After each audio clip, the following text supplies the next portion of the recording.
The hate was ready. It was built up in my heart. I had been saving it to unleash it on the Samsung Galaxy A54 5G. After last year's disaster with the A53 and hearing early reports of people saying that there was lag and there was another Exynos in this, the 1380, I had been waiting to absolutely unload on this device. But then I got it in and I started using it. And I started using it more and more. And the problems that I had last year didn't happen. I didn't have excessive lag. I didn't have all the hiccups. They actually improved a lot of things with the device and the build itself that we'll talk about. And I found myself not only not hating this device, but actually kind of liking it. And that disturbs me. I don't even know who I am anymore. But let's talk about it. You can see the color here. You say, wait a minute. This isn't available in the United States. No. Awesome black, awesome violet in the United States. I imported this one because I wanted the absolutely lime, because I thought it was cool, and I had done like purple and pink phones basically for forever now. So I wanted to get the lime one in. It's a nice color. No real issues or no real differences to the hardware spec, just the color available in other regions. I think this is South America and Europe. So it's like when Jingle All the Way, when they got the Spanish Turbo Man, fun and educational. But this one's just fine. So let's talk about the design and the build. They basically brought it in line with the rest of their design language, with the A series and a little bit with the S series. Now you probably have a uniform design here, and I like it. It's clean, it's nice. A big difference this year, Gorilla Glass 5 front and back. That feels excellent. The second that you pick this phone up, you feel how premium it is, and that's something you don't really get in this category, and we're going to talk about how it fits into this category a little bit later on. $449 to start. And this year, for a change, it's actually a conversation. It's not an automatic no at that price. Number one, like I said, is that build quality. The glass feels nice, solid when you pick it up. The frame of the device is still plastic. I like the fact that they've gone with this matte plastic feel on it and matte plastic look as well. It's a little thicker band than last year, but it still gives you a nice, good grip. Feels nice. I like the fact that it's matte there, so not overly shiny. You've got the 3-camera array here instead of the 4. I don't know what they did away with, but they did away with one of the ones that didn't matter anyway. In fact, we'll get to some camera samples a little bit later because it's actually not bad on the camera side as well this year. So the feel, premium. Let's head to the front of the thing. Display. Really nice display. I think it was 6.4 inches. Really quality OLED panel. 120 hertz as it is from last year, but they've dialed up the saturation on this panel. It is a better... The one on the A53 last year was good. This is a Samsung quality panel. In fact, if anything, the saturation and the colors are better than they are on the S23 Ultra, which makes zero sense, but that's where we are. I really like this panel. It's nice and it runs well, which brings us to performance.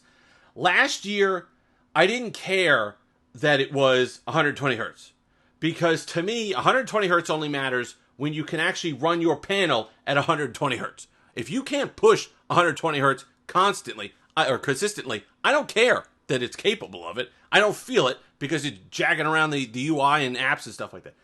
Now, because of the fact that it's a little bit smoother, it's still an Exynos, all right? So you're still going to have some overheating. Not overheating. It still gets a little warm. If you're doing a lot of stuff, using the modem a lot, downloading a lot of things, you're going to notice it gets a little warm. That's an Exynos thing. It's not going away. But they did add 2 extra cores to this year. So 8 cores, I believe, instead of 6. And those 2 extra cores, maybe that's what made the difference, but I am not getting anywhere near the lag and the issues that I was last year. I'm still getting mid-range performance. There's still moments when it slows down, but it slows down in a way that doesn't annoy me because it doesn't interrupt. It's not like a car that's just zooming along and then stopping short like it was last year with the A53. This one just kind of goes along smoothly. Go into Twitter. You can see the performance. Twitter's a nightmare on almost every Android distribution. So I don't know if it's a combination of One UI 5.1 optimizations or the extra 2 cores, but whatever it happens to be, the Twitter scroll is significantly better than it was last year. But I could also get out of apps. Look at how smooth that was, just kind of scrolling out of the app or swiping out of the app. Last year, that would have been a jaggy disaster. Same thing with Instagram. You pull it up. Nice, smooth Instagram scroll. No issues there. It's a good experience. The performance or the lag that is there doesn't take you completely out of the experience, which it did for me last year on the A53 5G, which was my main problem with that device. Also, you can go to the camera app. Look at this. I'm going to take a camera. Going to let it set up. Going to take a photo. You see the shutter actually work. I'm going to go back here. I'm going to point it up. I'm going to get into portrait mode and swipe out of it. You could do that in a relatively short amount of time, whereas last year, if you had done that and then tried to pull down and get notifications, the phone would have absolutely frozen up. And if you remember last year taking pictures on your A53 5G, you'd hit the shutter and nothing would happen for 2 seconds. It had the regular Samsung lag.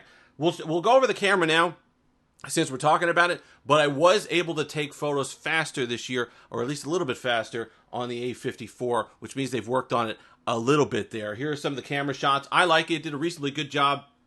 No issues there. Good color, good detail. Like the way it performed. If you're talking a $449 device, it's something there. It's what kind of Samsung's done with their color language or their color science. They've toned it down a little bit. It's not quite as punchy as it has been in the past or cartoonish, but it still gives you nice color representation.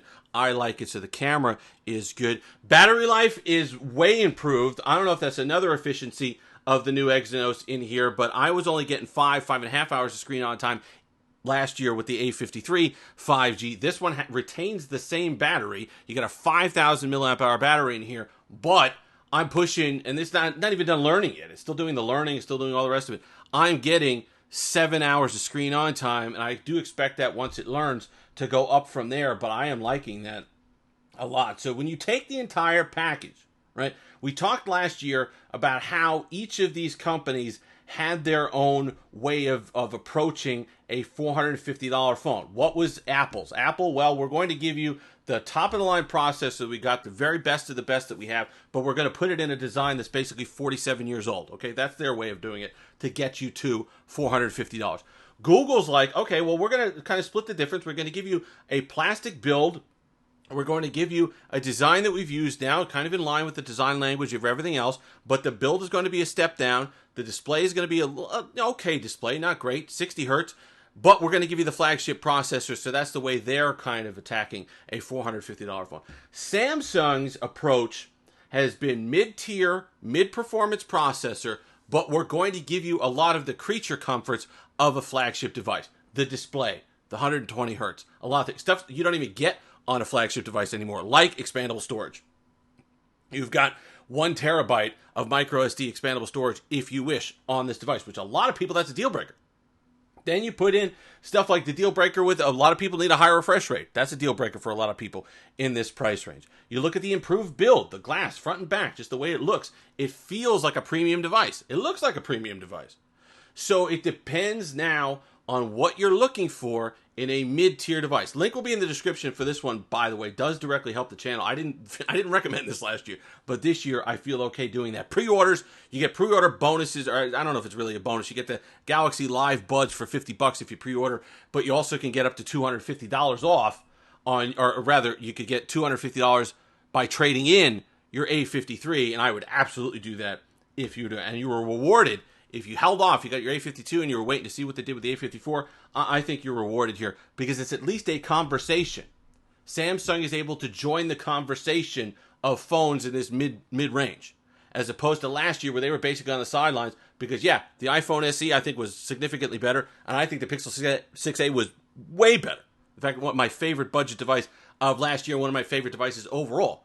So this, to at least join the conversation, is a big win for Samsung, especially from where they came from. Now, am I jaded a little bit, or am I kind of, my outlook changed a little bit because I expected to hate this thing so much, and the fact that it basically didn't fall over itself, does that paint it in a better light for me? Yeah, it's possible. It's possible. And, we're going to do the full review. It's very early.